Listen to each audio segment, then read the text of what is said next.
TV WAC presenta Balance Continuo. Aliméntate, ejercítate, mentalízate. Comienza con el cambio que tu cuerpo necesita. ¡Comenzamos! Hola, bienvenidos a Balance Continuo. Los saluda con gusto Jorge y Daniela y les seguiremos acompañando en este proceso de transformación. Recuerdan que ya hemos hablado un poco acerca de las enfermedades congénitas, pues ahora entraremos un poco más en conciencia y abordaremos estos temas, lo que es la anorexia y la bulimia, y cómo podemos abordar y tratar cada uno de ellos en la nutrición y la psicología. Y claro que no nos olvidaremos de tonificar nuestro cuerpo cuando aprendamos a respirar de una manera correcta y adquirir una resistencia óptima al momento de realizar actividad física. ¡Qué bueno! ¡Comenzamos!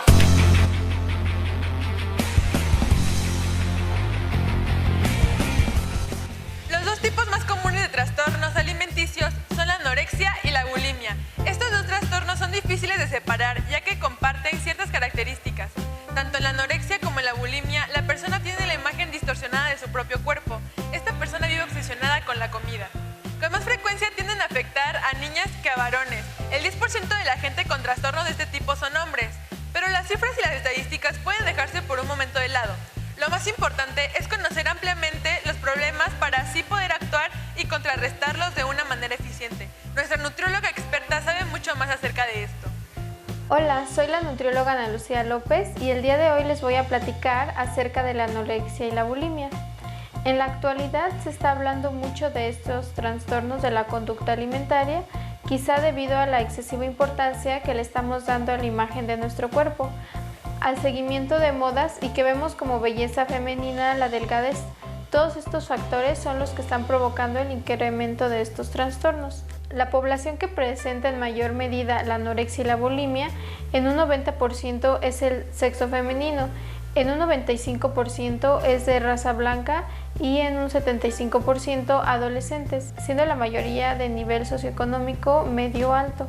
De acuerdo con el Manual de Diagnóstico y Estadísticas de Desórdenes Mentales, se define como una enfermedad con rechazo a mantener el peso normal mínimo para la edad y un intenso miedo de ganar peso.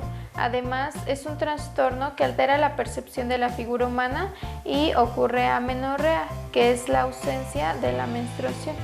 Se caracteriza por el rechazo voluntario a los alimentos y la pérdida de peso autoimpuesta por sentirse, verse o considerarse obesa, a pesar de que en muchos de los casos el peso corporal está por debajo del correspondiente para la edad y la actividad que desempeña. Esta disminución no responde a una falta del apetito, sino a una resistencia a comer motivada por la preocupación excesiva por no subir de peso o por reducirlo, que le conduce a una malnutrición progresiva y rasgos psicopatológicos peculiares como la distorsión de la imagen corporal y el miedo a la obesidad. Ahora vamos a ver algunas características de la anorexia nerviosa. El primero puede ser el miedo intenso a engordar, que no disminuye con la pérdida de peso, alteraciones de la silueta corporal, exagerando su importancia en autoevaluación y negando los peligros que provoca la disminución de peso.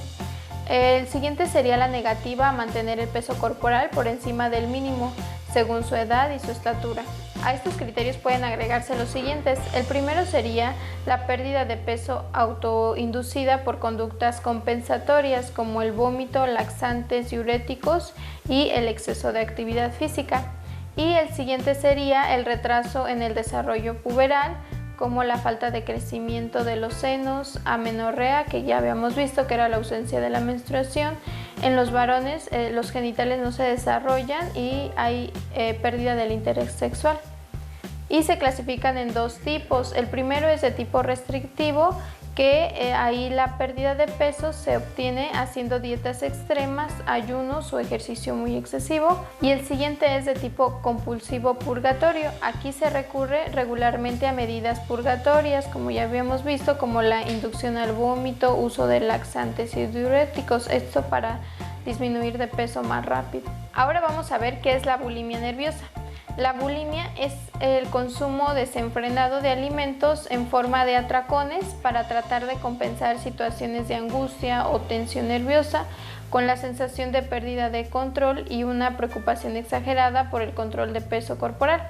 Son episodios de voracidad que van seguidos de un fuerte sentimiento de culpa, por lo que se recurre a medidas compensatorias inadecuadas como la autoinducción del vómito, el consumo abusivo de laxantes, diuréticos o el exceso de ejercicio y ayunos prolongados. El 90% de los casos son mujeres. Su frecuencia es mayor que la de la anorexia nerviosa. Ahora vamos a ver características de la bulimia. La primera es presentar atracones recurrentes. Un atracón se caracteriza por la ingesta de alimento en un corto periodo de tiempo en cantidad superior a la que la mayoría de las personas comerían en un periodo de tiempo similar y en las mismas circunstancias. El segundo es la sensación de pérdida de control sobre la ingestión de alimento, por ejemplo, sensación de no poder parar de comer o no poder controlar el tipo o la cantidad de comida que se esté ingiriendo. Al igual que la anorexia, también hay de tipo purgativo y no purgativo. Otra característica es el consumo de grandes volúmenes de alimento con elevado contenido calórico ingeridos rápidamente y sin masticar. Sensación de angustia acompañada de depresión o culpabilidad. Ocultamiento de la ingestión. Los pacientes pueden tener un peso normal o estar en exceso de peso o en peso bajo. Pueden presentar lesiones en el dorso de la mano, erosiones, ulceraciones o formación de callos al meterse el dedo para vomitar. También puede haber caries dentales provocadas por el ácido al vomitar. En promedio se necesita para considerarse bulimia de 2 episodios de voracidad semanales durante 3 meses.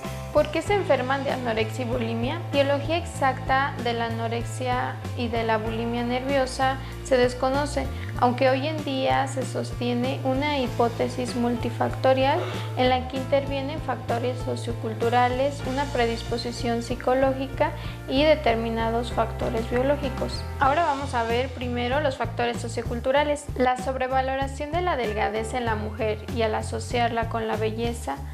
Esto, unido a la experimentación de los propios cambios corporales que surgen en la pubertad, hace del adolescente el personaje idóneo para presentar este tipo de trastorno, llevándoles en ocasiones a sentir insatisfacción con su imagen corporal. La desnutrición es el principal factor de riesgo, además del entorno en el que se desenvuelve. Así, las profesiones en las que se estimula la delgadez, como la danza, atletismo y gimnasia, o los modelos de pasarelas, tienen mayor riesgo de presentar esta patología. El siguiente factor es los factores psicológicos.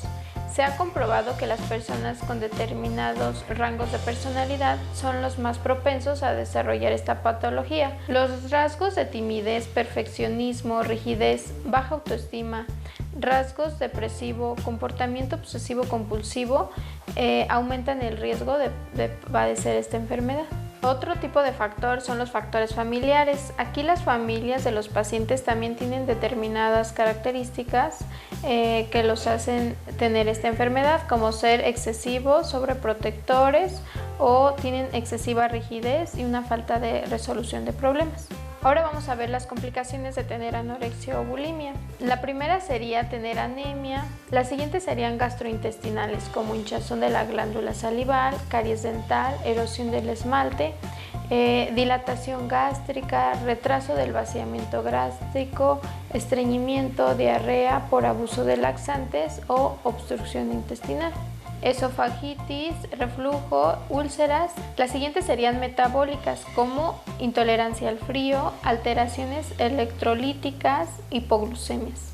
Las siguientes complicaciones serían cardiovasculares, como hipotensión, arritmias, bradicardia y respuesta al ejercicio alterada. Las siguientes serían las complicaciones endocrinológicas, como retraso en el crecimiento y desarrollo puberal, amenorrea, etc. Las sextas serían neurológicas, como atrofia cerebral y convulsiones. Las siguientes complicaciones serían renales, como falla renal aguda o crónica. La siguiente complicación tendría más que ver con el musculoesqueléticas, como calambres, debilidad muscular, osteopenia, osteoporosis y fracturas por estrés. Las siguientes y por último, las complicaciones dermatológicas y orales como piel seca y en ocasiones coloración anaranjada en palmas y plantas de los pies.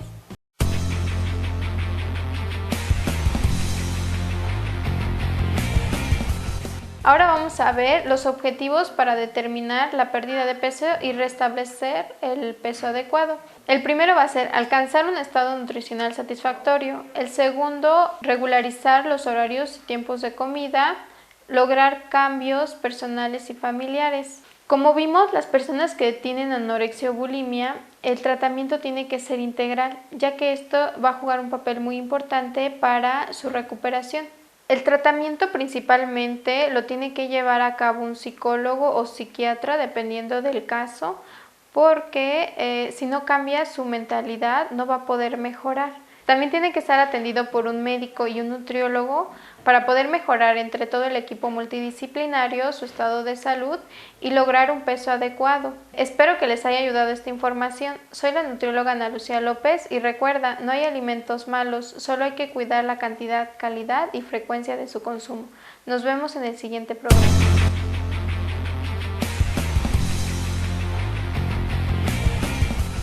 Si a los pocos minutos de realizar una pequeña actividad física tienes un poco agobiado o cansado, quiere decir que tu cuerpo te está dando una alerta muy clara de que no tienes mucha resistencia. Te recuerdo que existen dos tipos de resistencia, la resistencia aeróbica y la resistencia anaeróbica. Y durante el tiempo de duración de una actividad física, el sistema cardiovascular debe ser capaz de mantener un aporte adecuado de oxígeno y de nutrientes, tanto para la musculatura como el resto de los órganos. Así que bueno, vayamos a entrenar y nos demos cuenta de qué tanta resistencia tenemos nosotros. Hola amigos, yo soy Jorge León.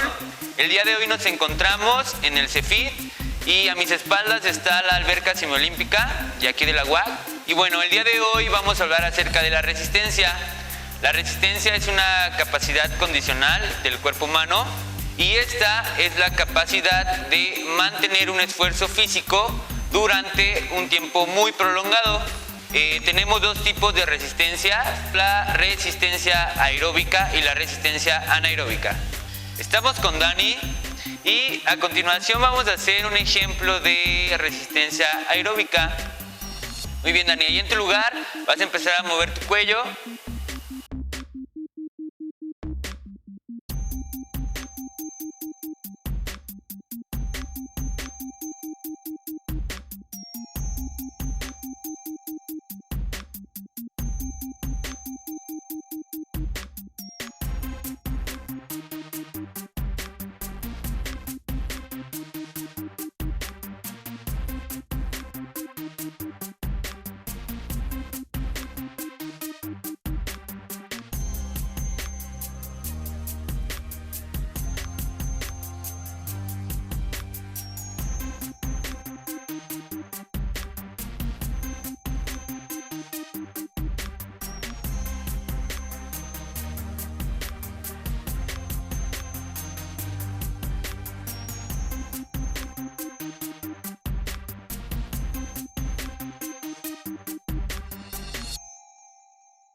Y alto.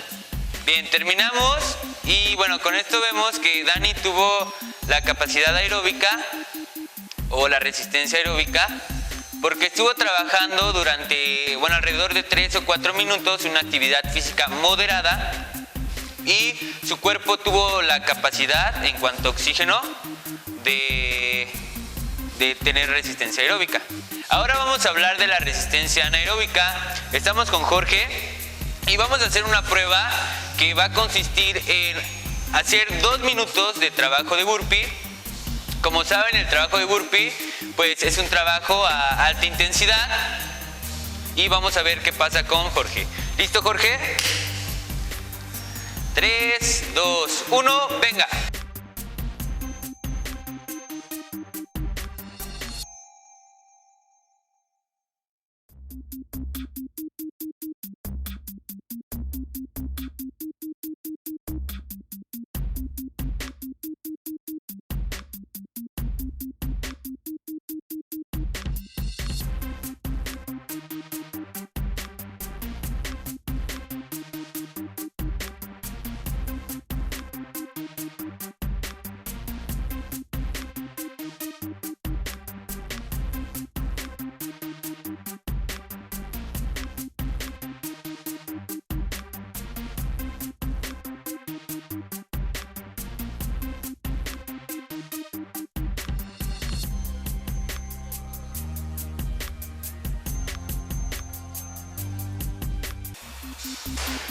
Y listo. Muy bien, Jorge. Bueno, Jorge cumplió con sus 2 minutos de burpee. Durante esos 2 minutos observamos que hizo alrededor de 5 pausas. Como esta actividad es un poco más intensa, al ser intensa, el cuerpo requiere más oxígeno. Por lo tanto, la intensidad hace que Jorge no pueda captar oxígeno y no pueda producir energía. Entonces es por eso que hace las pausas para captar oxígeno y poder seguir trabajando.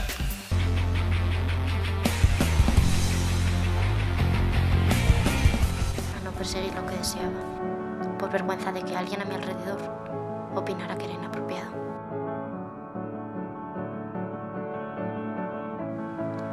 No contenta con someterme a la mirada externa, me plegué también a la vergüenza ajena. Y aprendí a preguntarle a la vergüenza cómo vestirme. No vaya a ser que alguien pensara que voy buscando gustar, destacar. Y aprendí a escuchar la vergüenza al desnudarme. No vaya a ser que me sintiera cómoda con mi cuerpo y me acostumbrara a enseñarlo sin miedo. Y aprendí a consultar con la vergüenza antes de abrir la boca. No vaya a ser que dijera sin filtro lo que me pasara por la cabeza. Además de tener un impacto negativo en la salud del individuo y en la calidad de vida, tanto la anorexia como la bulimia afectan a la autoimagen, las relaciones con familiares y amigos y el rendimiento en la escuela o en el trabajo. Esto se debe a que hay una alteración en la percepción de la forma y el peso corporal. Se podría decir que la adolescencia es el punto donde surgen mayormente, pues esta es una etapa de estructuración personal y de identidad, donde la apariencia externa cobra cada vez mayor importancia en el autoestima, dada su relevancia respecto a la impresión que se causa en las demás personas. Para terminar de aclarar al 100% lo que es cada una, vayamos con nuestro especialista. ¿Qué tal? Bienvenidos a su sección Mentalízate. El día de hoy vamos a abordar un tema que en los últimos años se volvió muy polémico debido a que el gran número de los jóvenes en nuestro país, tanto hombres como mujeres, empezaron a padecerlo. Y se mantuvo mucho tiempo como uno de los malestares frecuentes en la juventud. Afortunadamente, hoy estamos atendiéndolo y estamos evitando tener complicaciones en estos problemas. Vamos a hablar de trastornos alimenticios, sobre todo la bulimia y la anorexia. ¿Qué es la bulimia? La bulimia es una enfermedad por la cual las personas comen en exceso o tienen episodios regulares en la ingestión excesiva de los alimentos. La etimología de la palabra bulimia viene del latín bulimia, que significa buey, es decir, hambre en exceso o hambre de buey. No se sientan aludidos. Regularmente las personas que padecen bulimia sufren de algunos episodios nerviosos por los cuales empiezan a comer demasiado. Empiezan a comer demasiado para saciar y después sienten culpa por todo lo que comieron. Existe bulimia nerviosa, purgativa y no purgativa. La bulimia por desorden nervioso tiene que ver con las siguientes características. Consumo de comida en exceso en periodos muy cortos, sensación temporal de bienestar y cuando sentimos las ganas de eliminar todo lo que comimos a través de diferentes alternativas, como producirse el vómito, purgarse, comer algo para como desechar todo lo que se comió previamente y la sensación de mucha culpa, nerviosismo, ansiedad, incluso hasta a veces empiezan a temblar estas personas. Desafortunadamente en nuestro país es un malestar que la padecen desde muy tempranas edades. Niños y niñas de entre 6 y 9 años están presentando este problema alimenticio. Pero la edad más común para presentarlo es a los 17 años. Y si no se tiene una atención pronta, las personas pueden padecerlo por un periodo de vida muy largo, incluso hasta llegar a los 30 años aproximadamente. Las que más lo padecen son las mujeres. Las mujeres somos quienes presentamos mayores trastornos alimenticios y tiene que ver por estos prototipos de belleza que son impuestos por los medios masivos de comunicación.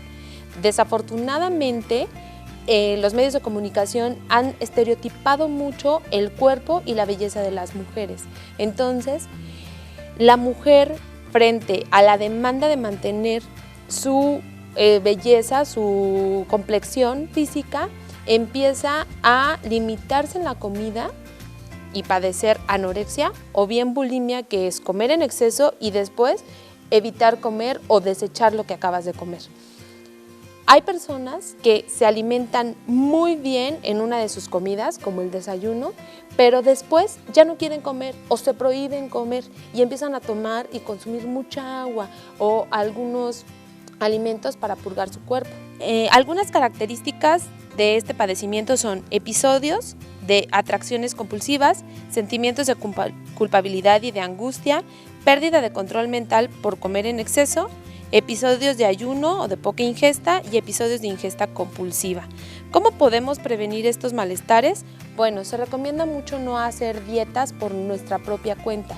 Se recomienda también mucho hablar respecto a esos episodios de ansiedad que viven las personas. Y también, y como vemos que las edades son muy tempranas, que los padres de familia estén al pendiente de la alimentación que tienen sus hijos. En las edades de universidad es muy importante que los universitarios cuiden su alimentación y como la alimentación durante la edad de educación superior empieza a cambiar, empieza a ser muy inconsistente y empezamos a adoptar la dieta de la T, taco, tamal, tortilla, torta, es importante que cuidemos qué es lo que estamos comiendo, a qué hora estamos comiendo y sobre todo que nos acerquemos a un especialista. Ahorita vamos a hacer alguna recomendación respecto a esto. Por otro lado también está el trastorno alimenticio anorexia, que en la medicina es el término con síntomas que hace referencia a la inapetencia o falta de apetito y puede ocurrir por diversas circunstancias. Viene del griego negación y de orexis, apetito, es decir, inapetencia por completo. También la anorexia puede ser nerviosa, que está caracterizada por la pérdida de peso acompañada de sensaciones de nerviosismo y ansiedad. También como trastorno alimenticio, las mujeres sobre todo que la padecen empiezan a negarse la comida por periodos muy largos y su ingesta de alimentos se reduce a lo mínimo. Las mujeres que se prohíben comer empiezan a tener un desgaste en su cuerpo, en todo su organismo, porque no lo están nutriendo. No lo están nutriendo con lo que requiere y a las horas que lo requiere. Entonces empiezan a padecer muchos otros desórdenes en su organismo. Incluso se desmayan, tienen desmayos, dolores fuertes de cabeza y algunas otras cuestiones como vértigos o desmayos, además de la pérdida del conocimiento. Es muy importante que las personas que lo padecen sean atendidas porque la pérdida súbita de peso les puede traer otras complicaciones. La recomendación aquí es que se acerquen a un especialista de la alimentación. En la Facultad de Ciencias Naturales existe la Clínica de Nutrición que trata todos estos trastornos alimenticios, además de otros problemas que tienen que ver con la ingesta de alimentos. En la Clínica de Nutrición nos pueden hacer una dieta que es recomendada para cada uno de nosotros, ya que los alimentos que requiere nuestro cuerpo son diferentes en todos por nuestra complexión, por nuestra talla, por nuestro peso y sobre todo por nuestra edad y el contexto en el que vivimos. No todas las personas necesitamos de la misma dieta. Es muy importante también que si ustedes están sintiendo ansiedad y esta se ve reflejada en el tipo de alimentación que tienen, ya sea en exceso o en la poca ingesta, se acerquen con un especialista, con un psicólogo y puedan hablar acerca de estas sensaciones que les produce el comer, ya sea bienestar o culpabilidad. En la Facultad de Psicología, a través de las ESECOS, pueden acercarse a estos tipos de tratamientos, a este tipo de acompañamiento psicológico. Lo mejor aquí es que reconozcamos que tenemos un problema y que necesitamos atenderlo. Afortunadamente, las cosas a través de los medios de comunicación respecto a los prototipos de belleza están cambiando. Sin embargo, no estamos exentos de padecer algún trastorno alimenticio. La bulimia y la anorexia no son los únicos trastornos alimenticios que existen en la actualidad y se están combatiendo desde la multidisciplina. Nutriólogos, médicos, psicólogos le están apostando a hacer intervenciones integrales que beneficien a las personas y a los pacientes de estos padecimientos. Si sabemos que la población infantil la está experimentando, pues lo más recomendable es que los padres de familia se acerquen con sus hijos y hablen respecto a ello. En la universidad existen estos servicios que les comento para que no se sientan solos en el proceso y aprendamos a querer y cuidar nuestro cuerpo. Es muy importante mantenernos en un estado de bienestar, sobre todo si estamos en un proceso de aprendizaje. Soy Paulina Becerril, espero que les haya interesado. Si tienen alguna duda, algún comentario o recomendación, por favor escríbanos al correo del programa y esperemos atenderlos en los siguientes. Nos vemos para la próxima. El programa de hoy ha llegado a su final, pero eso no significa que vayamos a dejar de cuidarnos a nosotros mismos. Recuerden que para equilibrar completamente su cuerpo con su mente, solo es cuestión de decidir hacerlo. Y solamente recuerden darle a su vida un balance continuo. TV WAC presentó Balance Continuo. Hasta la próxima.